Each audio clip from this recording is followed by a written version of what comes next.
Sailing the World with Alison Gieschen. Do you ever wish you could leave it all behind? Follow your dreams?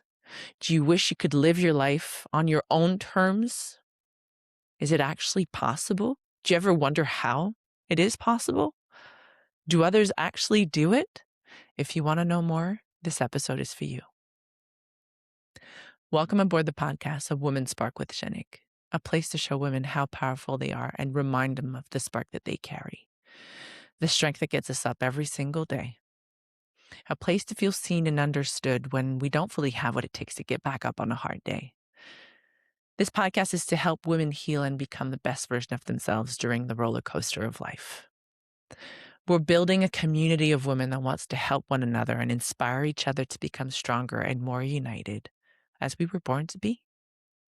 Today, we're going to discuss the topic of following our dreams, sailing across the world. Some data show that what makes people brave enough to redesign their lives? People redesign their lives when the pain of staying the same becomes bigger than the fear of change. People are usually not fearless. They're motivated enough to move despite fear.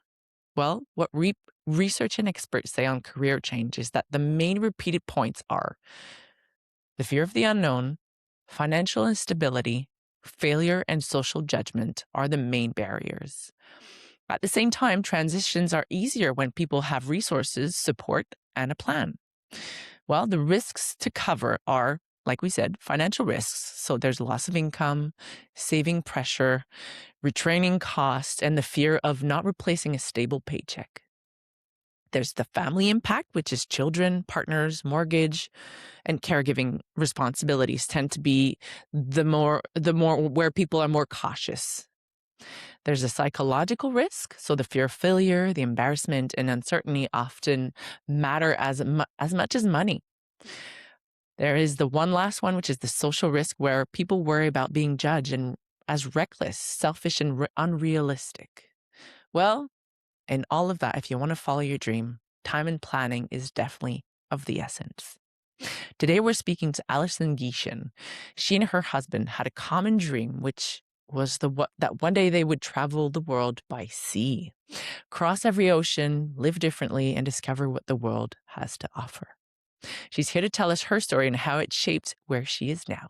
When we come back, we'll welcome Alison.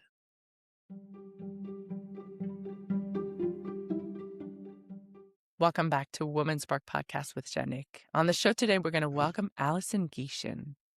Alison is the author of The Nautical Novelist and is also a travel blogger. 8 years ago, her and her husband sold everything they owned, a land and the house and everything, and they set to sail to live life on their own terms. Since then, they've traveled through 50 countries across 5 continents.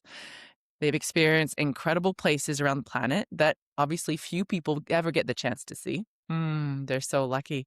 And before that life, she was a horse farm owner and a school teacher. And her husband worked as a marine engineer. They left behind the conventional path to pursue a life of adventure, exploration, and freedom at sea. Today, all of our stories, both fact and fiction, are inspired by the places they've traveled, the people they've met, and the adventures they've lived along the way. Let's welcome our spark of the day, Alison. Hi, Alison. Hi, thank you for having me. Happy to be Thank you. here. Thank you so much for coming on the podcast. Where are you right now?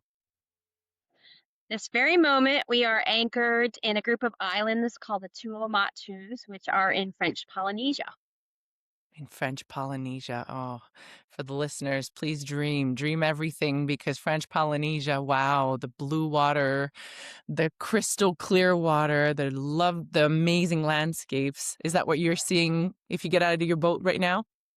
Yes, and sometimes I just go out for fun and I bring some bread and I put it in the water next to our boat, and like 100 fish will come out from under the boat, and the water's so clear, it's like being in the water with them. So we'll see parrotfish, and I don't know why, but remoras, which you normally think of being attached to the bottom, there's all these remoras and butterfly fish and angelfish. It's like living in an aquarium. Oh, and it's so clear and transparent, apparently, in that Yes. area that you don't even have to go snorkeling or scuba diving. You can see it all from the surface, right? Yep. Well, I'm very happy for you. That's amazing. Thank Uh, you. uh, are you, how long are you in every places at once? Totally depends. We before we left, my husband made a route plan for getting around the world in 10 years, and we have yet to be in a single location when we thought we would be there, and many places we actually never even got to because of one failure or another. So, Okay. and part of this lifestyle is you have a general plan, but you just go with the flow, and where you are when you're there is when you're meant to be there. Hmm. So let's backtrack a little bit. What got you and your husband decided on the idea of sailing around the world, selling everything from back at home, from going from a school teacher, horse farm owner, marine engineer to now living your dream? Well, this is kind of a in-depth story because it began when I was about 8 or 9 years old, and I lived on a farm in upstate New York, which was nowhere near any water with sailboats. But I was walking barefoot through the grass on my way to the garden, and all of a sudden, I pictured myself standing on the front of a boat, and it was a sailboat, and I was flying across the water, powered by the wind, and it was the most cool feeling in the world. And I thought, how cool would it be to like actually sail around the world someday? So fast forward to my parents. I was the last of six, and all my brothers and sisters were grown up. So there was no point in having this huge farm with only one child. So my dad took a job opportunity with IBM down in Charlotte, and so I found myself transplanted to like another planet. It was so different from where I was. I had a really hard time adjusting. But by the time I reached high school and college, I did take up sailing on this big fan-made lake, Lake Norman. And meanwhile, my parents retired and they went to the coast of North Carolina, the Pamlico Sound. And my mom decided she was going to be the fastest woman skipper on the Pamlico Sound. And she bought this really cool little sailboat, Pearson 29. And she started racing and she started winning everything. And I would go down on weekends, even though it was a 4 hour drive from University of Charlotte to New Bern where they live, but I would go there on weekends whenever I could and race with her. So one weekend there was this really big regatta, and my cousin who lived up in Philadelphia worked his desk mate was a merchant marine graduate and a three-time national dinghy sailing champion. And he said, "Hey friend, you want to come down and be a ringer on my Aunt Jerry's boat?" And he's like, "Yeah, why not?" So the two of them got in their van. They drove 11 hours down to this sailboat race. So I met Dan that weekend, and we went sailing, scuba diving, windsurfing, canoeing. We just had the best time with anybody I had ever met. I was so excited to meet him. But we're sitting at a bar before he's going back to Charlotte. I mean, back to Philly. Now he's going back to Charlotte, and we were kind of both depressed, because we knew it was long distance relationships were really hard. And he did mention, he said, someday I want to sail around the world. I'm like, oh, me too. Let's get married. So that's what we did. Wow, a joint venture and a joint dream. It's a good start to a relationship, let's put it this way. So from afterwards, so you meet your husband, you're a teacher, you're both working. How did you get from doing the grind, the 9 to 5, the regular work to actually jumping ship and really doing it? Right, taking off. So when our last child got married, we had 3 kids. So we'd been there for, 25 years. I had taken a chance. I left my teaching job, and 6 miles from our house, they were building a $25 million horse park, and they needed somebody to run it. And since I had a master's in administration and leadership, and I had an extensive horse background, I got hired to be the facility director for this brand new, amazing horse park, and it was like a dream job. What I didn't know was that the men who were running it were really evil and corrupt. They were embezzling money, and they were horrible human beings, and they abused the women working there, the four of us, really badly. Like, just made me cry every day before I went to work. It was that bad. So after about a year, the four of us formed together and we made a lawsuit against them. The good news was that we won. The bad news was we could never work there again, and I couldn't get into teaching again because I left making too much money and nobody wanted to hire me back into a district at my current the salary I left, which is the law. So I became totally despondent and I was lost. I just didn't know what I wanted to do. I was too young to retire, but I couldn't get back into teaching. You really can't make a money doing the horse thing. I was just weekends and summers and things. So that's when my husband, when he saw how depressed I was, came up to me one day and said, "It's time." I'm like, "It's time for what?" He goes, "We're going to do it. We're going to make a 5-year plan. We're going to sell everything we own. We're going to buy our boat and we're going to sail around the world." And the moment he said that, it just changed my life. I suddenly was joyful and I was hopeful, and it gave me a reason to live again and to be again. And that's what precipitated the day we finally cast off. 5 years later, we kept our timeline, and we did it. How in those 5 years that is I'm sorry, it's beautiful to hear how, your husband supported you and he just stepped in a moment of, I wouldn't say despair, but a moment where No, it was despair. You can say despair. okay, we'll say despair, where you feel completely lost and that you lost the potential of the great job that you had. Um, so what were those 5 years like? Because obviously now you had a fresh new start, a fresh new possibility ahead of you, which was still 5 years ahead, but still something to look forward to. How did you build to get to the moment where you sold your house? You said to your kids, "We're gonna take off and buy a boat and go off and travel the world." Well, our kids always knew that that was our plan someday. Um, I don't know if they ever internalized it though, because it was hard for them. We were a very, very close knit family. My kids were each 1 year apart in school.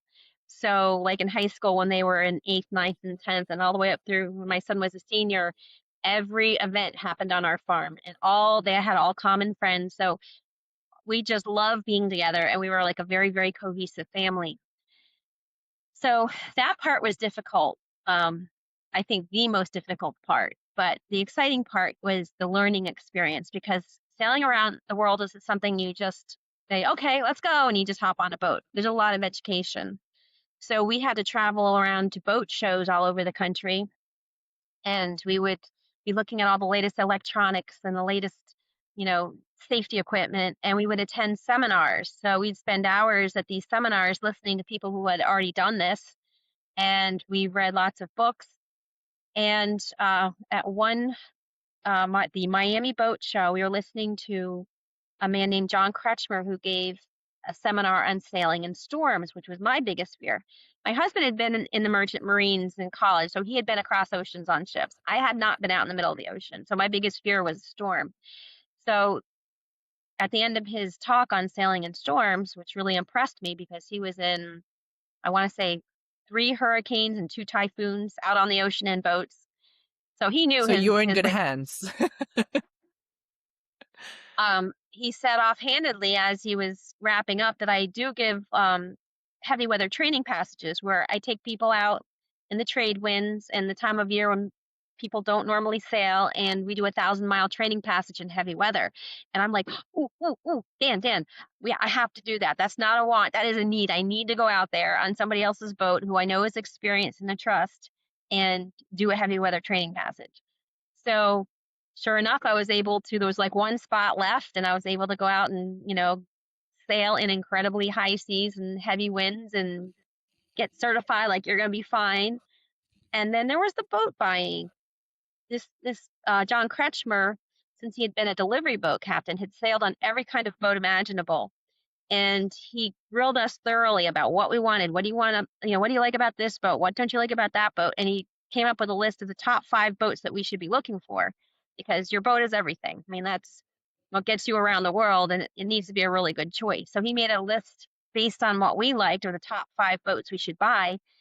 And it took us 4 years to find it because the Tazwell 43 we were looking for, there was only 50 of those boats ever made. And every time we would make a get a plane ticket to go look at a boat, made an appointment to see it, it would sell before we got there. Oh, And wow. that happened a whole bunch of times. So there was a lot of work involved. Wow. Sometimes the stars only align with the right thing you're supposed to get. Even if there's the hurdles of the boat being sold several times, or you getting a job that you're eventually, get into a lawsuit and lose and can't get back into that same field, but yet somehow life is always gives you the path of perfection towards what you want and what your dreams are. I listen to your story. It's very inspiring because when you do have a dream and you do believe in it, uh, you'll always reach it. If it's truly what you want and truly what you are after, life will always find a way, or you will always find a way to get there in the end. And I think there needs to be hurdles because I think if anything comes too easily, then you don't appreciate it. You know, Absolutely. you have to earn it.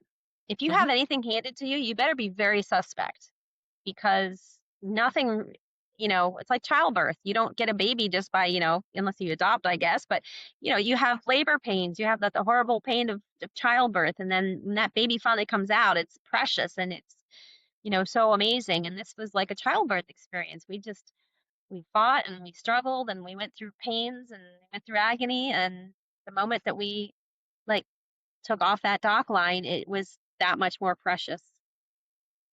So if we come back, so it took you 4 years to find the boat. Your children already knew it was going to happen at some point. They were already, you were probably already empty nesters, as you mentioned. They were, got Mhm. married and left the house. What was that day? Guide me through that day where you told your children that it was happening and there was a date. Well, they all lived in different places. My daughter, through horses, married a man in California. We went out to California to borrow a horse for a competition. She met their son, and they had a 5 year long distance relationship. And then she married him. So she's off in California. My other son was in Pennsylvania, and my middle son was in New Jersey. He actually got a house in the town that he grew up in. So it wasn't like there was one sit down where we made this big announcement. Um, and they all knew that this day was coming, I think, and they were so supportive.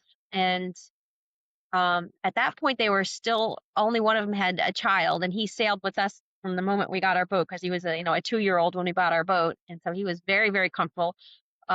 He came with us for a 3 week sailing experience when he was 3 years old and didn't ask for his parents once, and so um, it was just kind of a natural progression, and they were so excited for us, and they have come to visit us in different places around the world, and they live vicariously through us. And the big game changer is Starlink because before we couldn't talk to them all the time. When we first set out in 2017, we just had these satellite phones and they were horribly expensive to use and unreliable.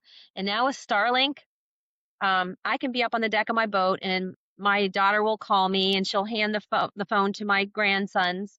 And like the other day, manta rays were visiting us and they were swimming around our boat. And I was able to take my phone and they go, "Look, boys, these are manta rays." And they were so excited to see them. And then what we did is we gifted each of our grandchildren with a map of the world, which they have on their bedroom walls. And there's a place to put a stick pin in each country we go to. And I send them a postcard from every country we sail. It's actually a multi-fold postcard, so it's got pictures and it's got stories and it's got facts about where we are. So our grandson at 3 years old ran into his bedroom, ran up and pointed on the world map to the French Polynesians and said, "This is where boat grandma and grandpa are, and manta rays live there." So, What a we're beautiful sharing our education you're giving experience. them, even from a distance. That is absolutely priceless. Wow. I'm sorry. It takes me back, so I'm just gonna try not to be so emotional. Um, uh, for the listeners who want to jump ship, uh, what was your what were the major hardships, the hard parts where you thought, were there moments where you thought, it's never gonna happen?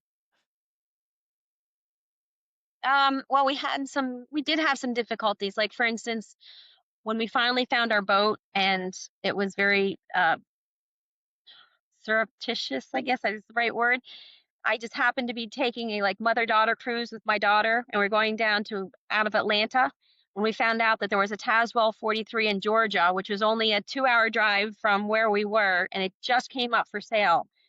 So when we came back from the cruise, I called my husband. I said, "You need to fly down, and I need to pick you up, and we need to go look at this boat before somebody else looks at it." So he flew down. We went to that boat, and it was the first one we actually got to step on board. And we both walked on and spent an hour looking at this boat and came off and looked at each other and just, this is it. This is the one. Because we had looked at tons of different boats, different, styles and classes. But when we actually went on a Tazwell for the first time, we had no doubt that this was the boat we were meant to have. So we got in the car and we actually phoned them, the boat broker, right from the car and said, we want to put an offer in on this boat. So we go home and while I had money from my lawsuit that I won, fortunately, to put the majority, we still needed like another $100,000. So we tried to get a loan. And everywhere we went, because the boat was over 25 years old, they would not give us a loan. So it came down to the last hour of the last day where the contract expired and there was somebody else waiting behind us to buy the boat because other people had come and looked at it. We're gonna lose the boat. We're gonna lose the boat. And I was just devastated. And then we get a phone call from like trying to remember USAA, which does loans, but usually not for boats. And they said, you know what, we're going to give you the loan. So on like the 12th hour, we got the loan and we were able to call the people like at 9 o'clock that night and said, we got the money. So it was really stressful, but it was again a sign that you got to work really hard. You got to be very, you have to persevere and you have to have faith that it is going to work out eventually. And like for us, it did, but didn't come easy. It didn't come easy. So when well, you're now on the seas and have been since 2017, as you mentioned earlier. Um, I mean, tell us what you're living just to inspire the listeners to, because that's the positive that comes out of it, is living your dream. And tell us the positive that came out of it and maybe an adventure or two that came with hopping on your dream boat. Um, the positive is that you definitely transform into a different person when you're living life on your terms, when your only goal is to get to where you want to be, enjoy it, and then move on to the next place. You don't have any ties, you don't have any buddy telling you can't do this or you have to do something else with your time. For the first time, we were living life for us because up to that point, everything that we had done, our home, our farm, our family, our children, our jobs, our lives were lived for other things and people. And it was lived to make money to buy things. And the more that you buy and the more that you invest in that, the more it takes out of your soul.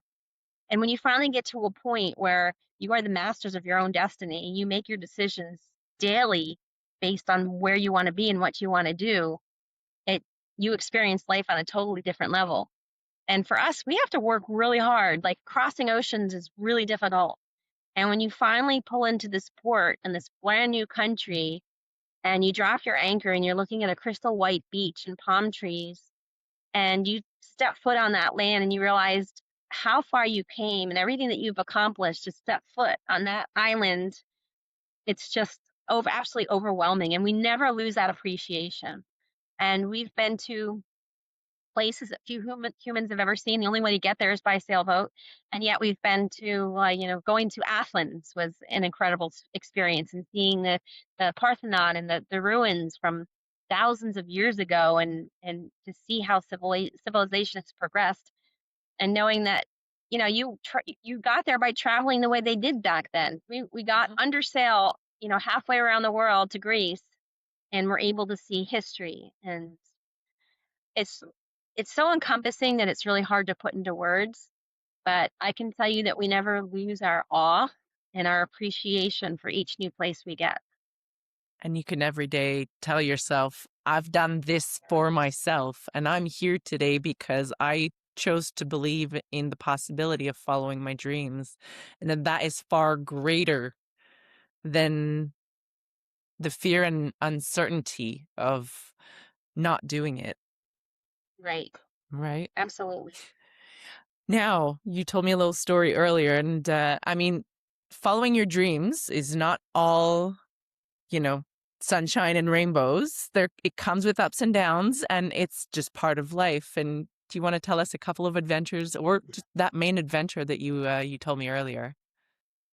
So the first time that we attempted to cross the Atlantic, um, we felt we were fully prepared because we had decided to cross our first ocean via what they call a boat rally, and that's where a whole bunch of boats get together, and you have spend a week with professionals who look at your safety equipment, give you seminars on every topic associated with getting across oceans, and then you go as a group, and you've got a weather router who tells you when the window is good, and you all head out together. And this was going to be a 1,500 mile passage from the east coast of the U.S. to the Virgin Islands. Okay. And Dan didn't want to do it. He said, we don't need this. And I'm like, I need it. I know you've been out on the ocean on ships. You're a merchant marine. I'm not so much. So you need to do this first one for me. So we set off, really early in the morning, and we had to go down the coast of the U.S. from up in the Virginia area down to the North Carolina area before we crossed the Gulf Stream. The Gulf Stream is this, underwater stream that runs up the coast, and it brings the warm water and it circles all the way around the globe. And getting Yeah. across it by sailboat, if the wind is contrary to everything else, it can be really, really rough. So our weather router says you need to go down to North Carolina, then cross because it's where the Gulf Stream's the shortest, and then you can start your crossing. So as we were motoring down, because it was into the wind, we heard a sound that was not good coming from our propeller. It was like a cavitation sound. And Dana's like, do we really want to cross an ocean, start a crossing if there's something wrong? And I'm like, no, no, no, we need to divert. So we diverted to Wilmington, and we spent 5 days having multiple people looking at our boat. We even had the boat pulled out of the water, and nobody could find anything wrong with it. So that was Okay. kind of disconcerting. But we put the boat back in the water, and Dan's like, well, I guess we got to go. If we can't find what's wrong with it, we can't do anything about it. So the weather router finally, after 10 days delay, everybody else is off 10 days. He said, you have 24 hours to get across the Gulf Stream. You got to leave right now because there's a storm coming up the East Coast, and it's going to last for like a week. So if you don't leave now, you're going to be delayed another week. Like, okay, well, we need to go now. So we pulled up took off the dock lines, headed out, and it took us all the way through the night to get across the Gulf Stream. And the next morning, we changed watches because when you do a watch, we do 3 hours on, 3 hours off all night long. And my watch started at 5 a.m. So I came up, and Dan's like, we're across the Gulf Stream, everything should be good. And he went down to bed.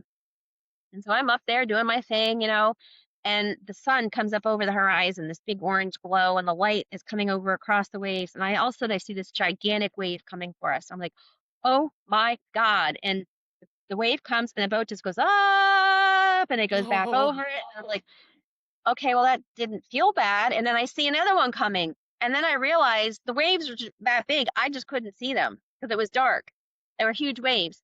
So I panic, and Dan sleeps right under the cockpit where I've been. And so I have my foot, and I'm pounding it on the floor. And I'm like, Dan, you got to come up here. You got to come up here. So he comes up and he goes, what's wrong? I'm like, look at the size of these waves. So he's watching, and sure enough, the wave comes, and we go over it. And I'm going, I can't handle this. You have to take over. I'm sorry, but I need to go down and I can't handle this because I'd never seen waves this big. So I went down, and I'm in my bed, just curled up, and the wind starts picking up. And the waves start building more. So now we're in 30 some knots of waves. The waves are 18 to 20 feet tall. But if you've seen the movie The Perfect Storm, we had a storm coming in front of us and a storm behind us, which was compressing the waves, creating the strong winds, and making them break earlier and earlier. So eventually we had 20-foot waves crashing on the bow of our boat, and it ripped our dinghy right out of the deck of the boat, the handrails and the screws, and it washed it through the lifelines of the boat. And the dinghy was tied to the mast. So now the dinghy is slamming. It's threatening to take our mast off our boat, which would have been really, really horrific. I don't know if we would have survived that. So Dan had to put on his lifeline, and he had to go up on the front of the boat, and he had to cut it free. And to make a long story short, we lost a solar panel, a whole bunch of equipment, our dinghy. We had $14,000 worth of damage to our boat. Wow. And when we finally got a hold of somebody on shore, they said, "You need to get off the Atlantic now. You need to turn around and get back to shore." And Dan's like, "But we can get to uh, the Bahamas in like 2 days." He goes, "No, you need to get off now." So we turned the boat, changed our point of sail, started heading back towards land.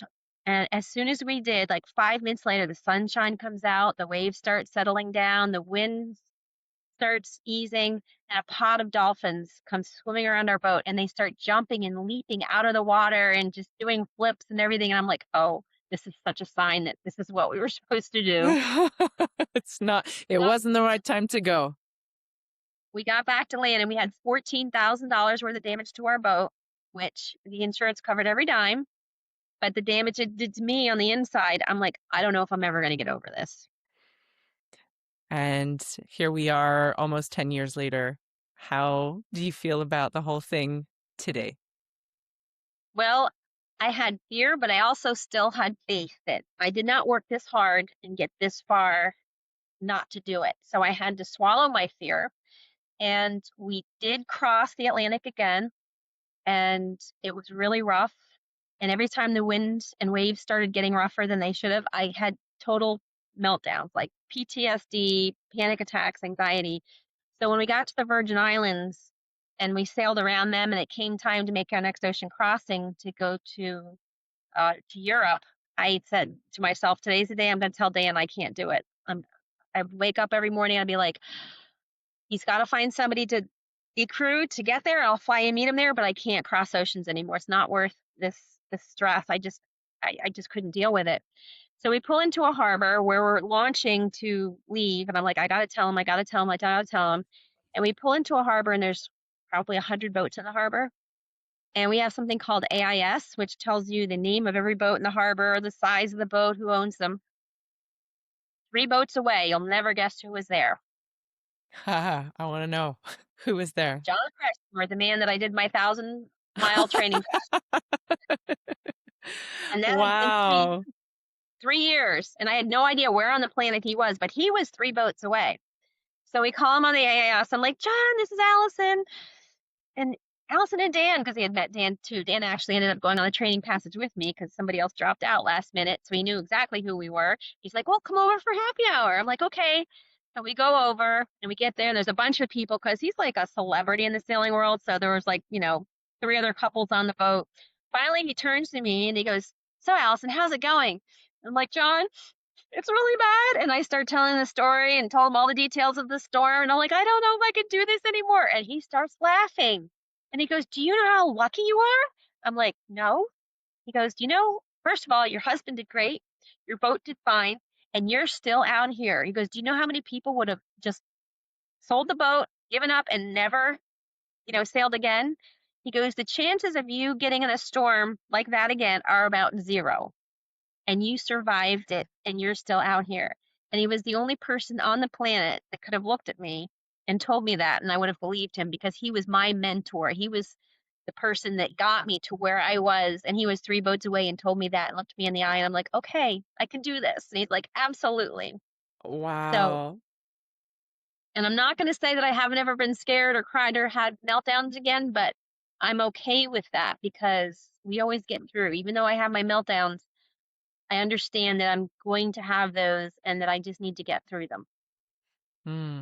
I don't know. The one thing that comes to mind is what doesn't kill you makes you stronger. And it applies to following your dreams and doing whatever is right for you, even if it doesn't feel right all the time. So hats off to you for continuing your journey and being almost Oh, 10 years in and thank you.